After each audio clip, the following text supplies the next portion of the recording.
Yeah, I don't know if this is recording because that shit was playing so loud. I do see the blinking red light. All right, welcome to the Topping MX5 review. The Topping MX5 is a $300 headphone amp, speaker amp, DAC with balanced inputs and RCA inputs and Bluetooth, and it's great. Oh, it powers DT880 600 ohm. It's great. Thanks, bye. Check out Patreon and Subscribe Star. That comes with remote control too. And how you doing? So, I'll keep this review relatively short. We got a cute wallpaper. Download that in the description. We've got Klipsch R7 towers sitting here. That if I unpause it, I'm using this remote to unpause. So we shuffle some tracks around. I've got a slight bass boost on the Klipsch towers because I can, and this is epic score, so this should not even get me pulled. We could go in here. Side note, if you already have a topping remote and you want to use your old topping remote, I actually have the 15A, and this is the 16A, and it's got different buttons. One of the things that's nice about this, it's got custom buttons that you could set, like your radio in your car when you set it to a certain station.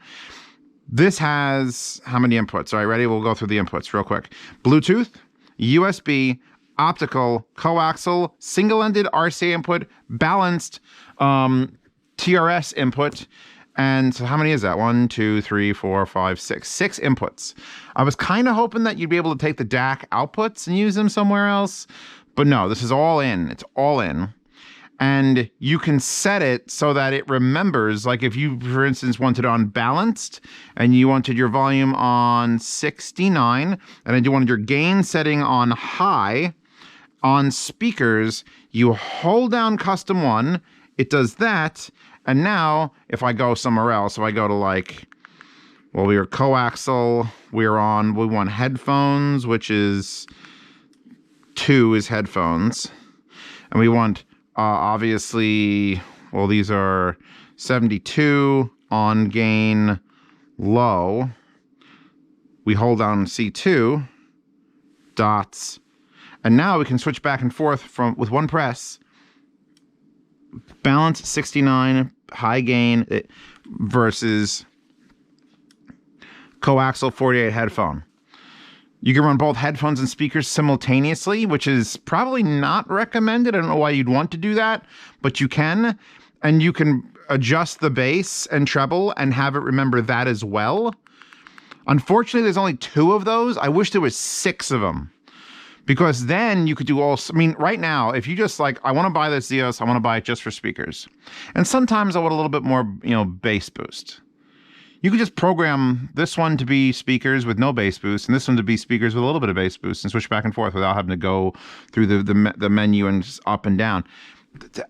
Oh God, this is what we've needed. This is the next step in convenience on topping shit and SMSL shit. SMSL should follow suit.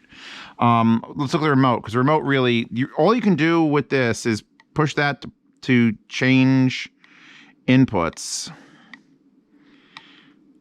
And then hold it down to shut it off. And it's a standby off. It's not an off.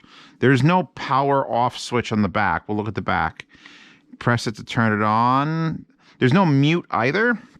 Mute's here. So all you can do is switch inputs and raise and lower the volume. If you want to do gain changes, if you want to do, well, let's just go through this. So here's your soft on and off. Here's your mute. Up and down for volume, left and right for input. The center button here goes output 3, output 1, or output 2. Output 3 is both the headphone and speaker, and there's a little icon there that shows you a headphone and a speaker. Output 1 is just speaker, since that's its primary function, and output 2 is just headphone. Really simple. And you notice that the number there is changing because all 3 of those things have separate memorized volumes. When both are on, it's at level 10. When just the speaker amp is on, it's at level 69. And when it's just the headphone amp, it's level 71. Thank you. All right, so we're still going over the remote. Then you have A and B, which I wasn't sure what those were going to be at first, but apparently A is treble, and you can go up and down 10 decibels each, and this works for both the headphones and the speakers, or simultaneously for headphones and speakers, which I really don't do that. So A is treble and B is bass. It's not that hard. You just leave it alone. It'll come out of that. You get your C1 and C2, which I've already described the custom buttons. Literally set it up the way you want. Hold it down. It remembers it. You press it once. It goes right back to that setting. Amazing. I wish there was like 5 more of those. You get your gain button, and gain works as high and low on both speakers and headphones. And I'm almost able to be satisfied with these speakers on low gain. And I'm almost able to be satisfied with these headphones on low gain. And these are fucking DT880 600 ohm. I hooked up the Gold Planar GL1200s, which I haven't pulled off the wall for a while because people are like, "Hello, still good?" And I'm like, "Yeah, my pair is." I put out the Z Reviews Periapt cable. Links to these in the Z Reviews Periapt cable, which is no longer sold, actually, so I'll just link to Periapt. There will be a Hi-Fi Guides one coming along shortly. Keep that in mind with the Hi-Fi Guides colors. So I plugged it in here, and I'm playing it, and I'm like, wow, this is a really powerful headphone amp. It doesn't say so in the specs. In the specs, it's like 3/4 of a watt. But it's a speaker amp first. And what speaker amps usually do is they have these big outputs, which, you know what? I don't even know what the hell it claims for the speaker amp. It is from Apos. Let's scroll down. Meru's Class D amplifier. Meru. That's a new one. That's not Infineon. 70 watts times 2 under a 4 ohm load. 55 watts under 2 from 1% distortion. 42 watts with 10% distortion, or 35 watts with 1% distortion. Yeah, it's looking like it's gonna be under 100 watts. It's claiming 70 watts, so that's 4 ohms. So it does a decent job. Like, you don't understand how much a watt is until you've actually heard a real watt. In fact, there's an amp company that shows up at the shows. It's called the First Watt, because literally all their amplifiers, their speaker amplifiers, are 1 watt. They're tube amps. And when you put a 1 watt tube amp that is a real watt, it's like, that's enough power.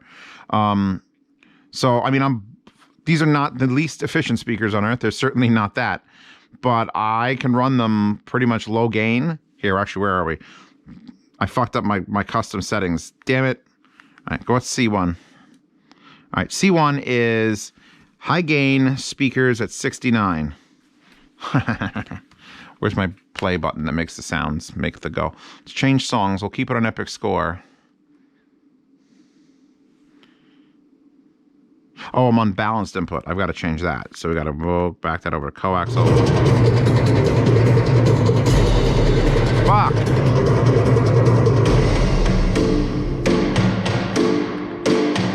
I'm going to keep that bass boost on because I can.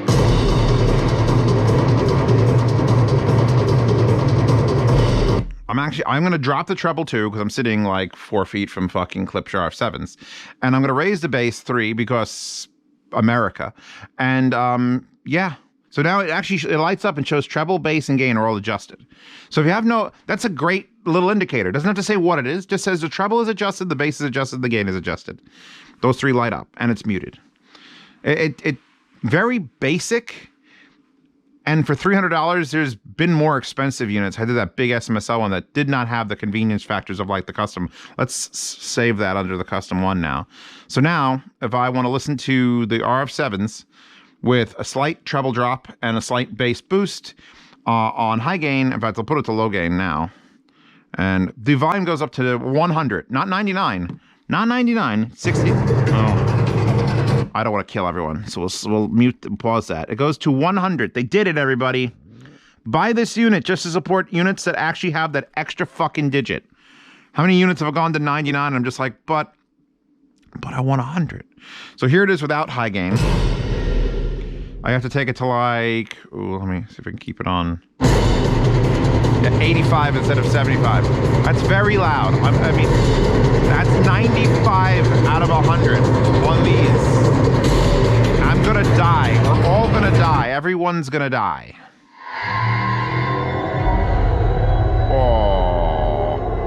Oh, okay. So as a speaker amp, it performs better than admirably. I don't know who this Meru, wait, say Meru. Who was the amp manufacturer? Meru. Isn't that a hentai demon? That's a hentai demon. She's all red. I've seen her on the internets. I'm all for this new class D. Oh my God, the fucking connotations of Meru and class D and oh, okay, never mind. My pervert hentai brain is doing things. Back to speakers. I plugged it into 2 different sets of speakers. I plugged it into what the fuck was first set? Oh, I think I plugged it into those, the Q Acoustics, which are not. They're a little bit harder to drive, but this has had no problems. You put the Klipsch on, and you expect the Klipsch towers to play like admirably, but not like to their fullest potential because it's it's a lower power, full potential. So congratulations, Meru from Class D. Fuck. The people who know. Thank you for being an excellent headphone speaker amplifier. Like excellent. Like this will fucking kill you on a desk. In fact, I kind of want to pull my 530s out, which are really hard to drive, and run them with this. Is it as good as the Lox GD30? I'm gonna nod my head knowingly and say probably yeah. I would have to bring this upstairs, hook it up to my own Walshes in my bedroom to really truly give it the final like. But as of this fucking recording, as of sitting down here and just like. That is crystal clear. I have a bass and treble adjustment, but they don't lack for power.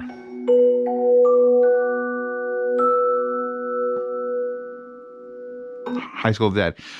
So now that I've already given this like a full fucking thumbs up for features and speaker output, let's talk about the headphone output. Because a lot of times the headphone output on a speaker amp is like, that's the ball making noises. I'm not farting on stream. It's sort of like, it's like, okay. So I did these first. I'll go back to those in a second. But I pulled the 880 600 ohms out because they're hard, very hard to drive. But if I do C2, custom 2, so now there's apparently a bass boost on. Let's adjust that. We do not want bass boost on that. We do have C2. We have high gain headphone because we're going to want high gain on these. Oh, and everything moves because I'm wearing the GoPro on my head. 72 is all right. We'll take it to 69 because Meru.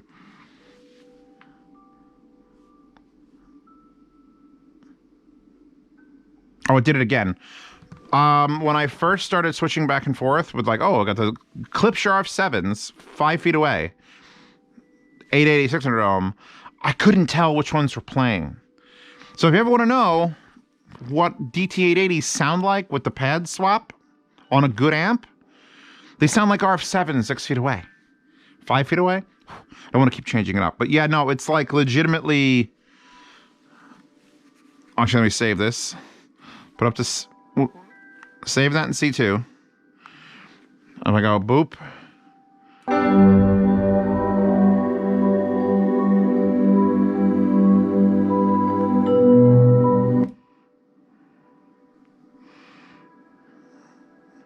How is this such a good headphone amp on? Like some bass boost just happened and I'm just like, what? That's a High School of the Dead song, by the way. I'm not sure which one. I can't read it. Richard Cheese, Stairway to Heaven. Richard Cheese did Stairway to Heaven. I've got all those new Richard Cheese songs. If you want to hear it, I could just do that, and then it'll come on speakers in a second. Boom. There's a lady who's sure. I can't let you hear too much of that because that blocks it universally on YouTube. At least the last time I used a Richard Cheese song. All right. First thing I'm gonna do is I'm gonna low gain, lower the volume. Pop this off. Frickin' laser beam. Okay, now we're going to put the GL 2000s on here, which is my set with the markers on there and then the fucking softy pads and the special pads that don't look like anyone else's pads. They look like my pads, and I put the wire on it. Yeah, I have to get to like 90 on low gain. But this is a fucking good. I mean, I'm using here's the thing. I'm not just reviewing this as a headphone amp. I'm reviewing it as a DAC too, because I'm using just coaxial digital, and I could feed it from a balanced DAC with these cables. We have to look at the back of it. I can feed it with a different DAC, but I'm giving you this like full fucking thumbs up, heads up, ass up nod for those and these using its own internal DAC. I don't even have like an urge to hear it through something else. Usually, like, if something is like, this sounds kind of plain, boring, or sterile, maybe the amp is good, but maybe the DAC is shit. Because it can, I don't agree that there's like $10,000 DACs that need to be $10,000. You get to like $500, $600, you're cresting the point of humans can't fucking tell the difference. But I will absolutely agree that if you go under $100, under $50 DAC, like shit that comes with laptops, and those are bad. I've heard them. They bad. Ever heard the onboard sound output of a fucking old motherboard? That is a DAC. That is bad. All right? So the fact that I'm sitting here completely enjoying Richard Cheese, or I could be if I had muted it.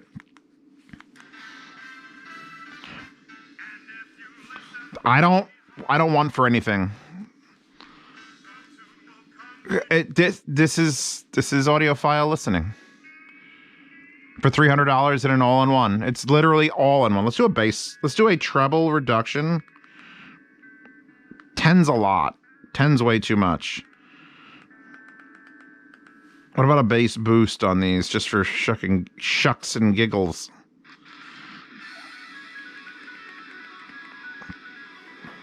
It's a good bass boost too. It's not creeping up into like the. It's a little bit of mid bass, but it's not just like a solely sub bass boost. It's kind of got a little bit of warmth that adds to it. It's nice. I mean, I usually don't review the bass boost and treble boost like dynamics, but it's an acceptable amount. Like if I can tweak these speakers and still enjoy them, we're doing a good job. So let's see. So that's where's my high gain? See, high gain makes these fucking things way loud at like 50. And then low gain, I could take them up to like 75, 80. Which is, I leave them on low gain, because low gain, historically, when you make a low gain and a high gain, the low gain has less distortion. The low gain is for things that can handle low gain. And high gain is sort of like only use when you need it. Click. So high gain, I put on the speakers, and high gain, I would leave off these headphones, I'll put them on this. Those need the power. I haven't used these headphones in a while, too. I'm probably being slightly astonished by that. All right, let's look. Oh, wait, you want to hear this?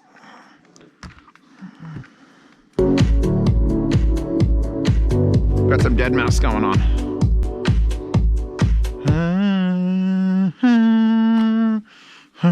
Okay, that was, by the way, I remember. It looks like every other topping unit. So that's it.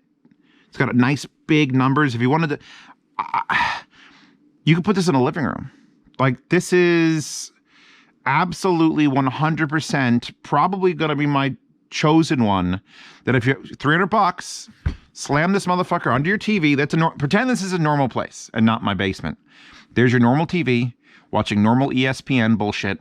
And you put your little box underneath the TV. You got a little Bluetooth antenna, so when you have guests and they want to listen to music for a party, you have a Bluetooth, which it works just perfectly fine. It comes up and connects. You then hook up any passive speakers you want. RF7s, big towers, little speakers, boot carts, fucking Polks, whatever you've got. Mica RB42s, Zeos, Link Mica RB42s. Everyone needs more sets of Mica RB42s. You hook them up to your little speakers. You then have your fiber optic out of your television. It goes whoop into this fiber optic in on this. You're done. The only thing this doesn't have is a subwoofer out. I was going to give this to somebody, and they're like, but does it have a subwoofer out? And they're like, I'm like, no. And they're like, fuck that. Give me the Lox-G. So it's like, that could be a huge thing for you.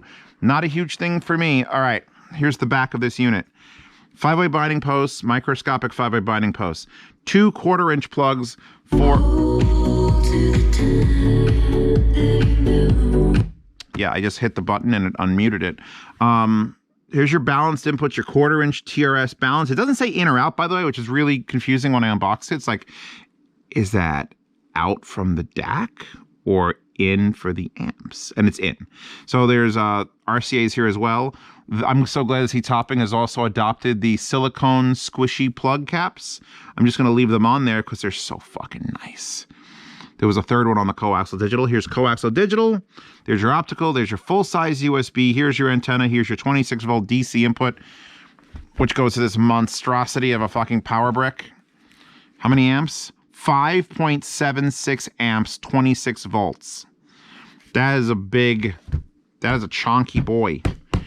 Gives you enough extension that if you do put on your TV, you could bury this thing far away. It only takes a figure 8 plug. It doesn't take a full-size plug. You can see I've got some conversions going on here. But yeah, no, it's perfect for this. It's perfect for and it would go to waste a little bit in the living room because you wouldn't be able to use the headphone amp. But maybe it's late at night. Maybe you have a newborn baby, or your wife's upstairs with another woman, and you don't want to bother them while they're doing the things they're doing, sewing. They're crafting things up in the bedroom, and you don't want to play RF7s. Buy a headphone with a long ass cable. Walk away from your giant ball. Look at this. You could sit way the fuck back here. Hello, computer. We hit C2. I can blatantly see the volume is at 69%. I have to walk over here and get the other remote. I'm actually lowering the bass and raising the treble on this. You can watch TV just with a long headphone cable. In fact, Zeos, link a 1/4-inch extension cable just for shits and giggles. Screw those Bluetooth headphones everyone uses. Remote control, big numbers, and a 1/4-inch extension, and then plug in your 3.5mm adapter, whatever you got to use. My only wish is that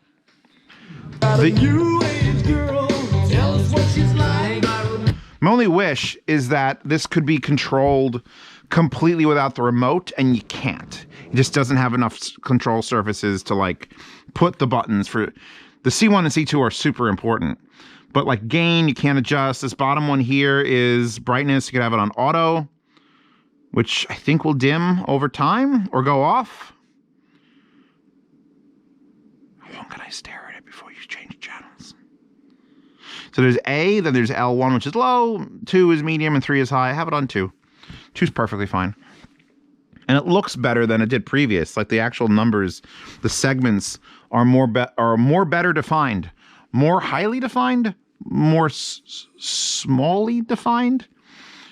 It's perfectly readable from a distance, and it sounds great, and it has all these features, and it's only $300. Because if you had to buy an amp for your speakers and an amp for your headphones and a DAC, and then you wanted to make it a remote, and you also want to have balanced inputs, I don't think you could do that for $300. So Topping is fucking killing it right now. This thing is, and it's got the tryptophobia top, which you may or may not like. Makes it a little more difficult to put a waifu on top of it. You may poke holes in her, whatever. But yeah, bravo. 5 stars out of 5 in the title. Yes, 5 stars because people like when I put emojis in the titles of things. So yeah, I'm done. Put that over there. Put this back in here. Put this back on C2, which is gain high. I don't want gain high. That's the only issue is you'd have to remember if you're swapping headphones, you're doing C1, C2. I almost recommend this. You know what? I will recommend it. If you are literally looking for just a desktop DAC amp combo, I would still recommend this. It's not balanced, but the capability and possibility of just putting actual passive speakers in your desk, beautiful. Just in case. Just in case. Yeah, you maybe need it just in case. Boom, you have it. You have it. You're good to go. And if you need to add a subwoofer like that, like the Dynamo 400, which I just reviewed, there are speaker level inputs to that. I could take these wires, run them to that, and then have to figure out a way to get it out of that to the other speakers. Or if there's bridges, actually it'll be real easy with dual binding post big speakers like these. Give you a quick description of this. So those speakers have 2 sets of binding posts, one for the drivers, one for the tweeter, and bridges. And you plug the wires into one set. I could take another set of wires, plug it into the other set, have it come out, and then go into that sub. And then you'd have a subwoofer. But it would be completely controlled and leveled on its own. But yeah, no. This Topping MX5 with the 69 is fantastic. I could ask for nothing more from a brand I've learned to trust. I think we've all had our issues with SMSL has brought out some really weird things, and Loxy's first attempts were not great, and then their A30 like blew me away. But I think we're at a point now where this body style and these sorts of features like the custom buttons are why you buy things like this, because they're fucking convenient. C stands for convenient. Anyway, I'm done. Links to this, links to that wallpaper, which wasn't mirror. I should have found a mirror wallpaper. If I would have done my research before this, I would have specifically found one of that, although they're probably all not safe for work. Please don't look up Mirror the Succubus on the internet, because you'll become a dirty, filthy, perverted weeb. But yeah, links to this, links to that wallpaper, links to the RF7s, links to the DT880s. I'll even link to I'm going to listen to these now. These are mine now. Anyway, I got to go do some stuff in this. So Patreon, subscribe star, see reviews early, like this review. It's just a ball on my feet. God damn it. See reviews early for $5 a month on Patreon or subscribe star. Participate in the yard sales, which I'm really fucking tempted to not include this in, just because I kind of want to test it in my bedroom against the Loxy, because this will be now my new like go-to. Haven't brought the Loxy out in forever. The only other, like the PA5 they came out with in this would probably be the good battle, but that doesn't have any of the features this does. It just has balanced input, and it was more money. It's more powerful, but I think this is powerful enough. So yeah, see reviews early, participate in yard sales, listen to sound demos on the Sound Demo Oasis. For $10 a month, get into the private behind-the-scenes Telegram chat where you could ask me questions and I will have to answer them because you're paying me. And you can also ask everyone else there. It's a nice little audio community. It's a slight paywall. It's like, here's how tall the wall is. Get over that $10 wall, and then you're in a nice community of like 200 people who just talk audio all day, including some other creators like Koji, who does Convince Me Audio. I want to thank also Deconi for sponsoring Hi-Fi Guides forums this month. They're the only sponsor we have right now. If you're interested in sponsoring the forums, or this channel for that matter, feel free to contact me. Although I want to get sponsors for this channel that are absolutely nothing to do with audio, like anime figures. I would love to have an anime figure just sitting here. Like the sponsor is Ami. Boom. Put that fucking figure there and be like, pay me. Yeah, so that's it. Patreon, Hi-Fi Guides. We're done here. And I will see you all in 2 days for something that isn't an amp DAC headphone combo with the succubus demon inside.